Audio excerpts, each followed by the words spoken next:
નમસ્તે મિત્રો, આપ સૌ સાહિત્ય પ્રેમી વાચન પ્રેમી મિત્રોનું ઓડિયો ગુજબુક્સમાં સ્વાગત છે.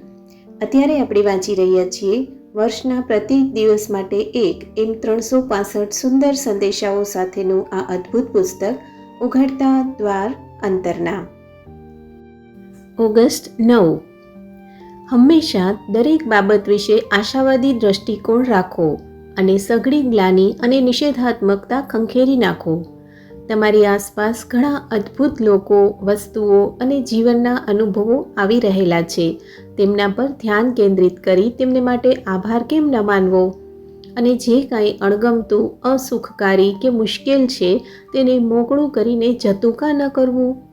તમારા વલણ અને દૃષ્ટિકોણ વડે જ તમે સૌથી ઉત્તમને કે સૌથી કનિષ્ઠને તમારા ભણી ખેંચો છો. એટલે જો તમે તમારા દુર્ભાગ્ય માટે તમારા સંજોગોને, જીવનને કે લોકોને દોષ દેતા હો તો તમારી ભીતર જુઓ કે તમારું વલણ બદલવા માટે તમે શું કરી શકો છો. એમ કરવાનું તમે શરૂ કરશો કે નાની નાની બાબતોમાં તમને પરિવર્તનો આવી રહેલા જણાશે અને તમને ઊંડેથી સમજાવા લાગશે કે તમારા પર કેટલી બધી કૃપા થયેલી છે અને જીવન ખરેખર જ કેવું અદ્ભુત છે.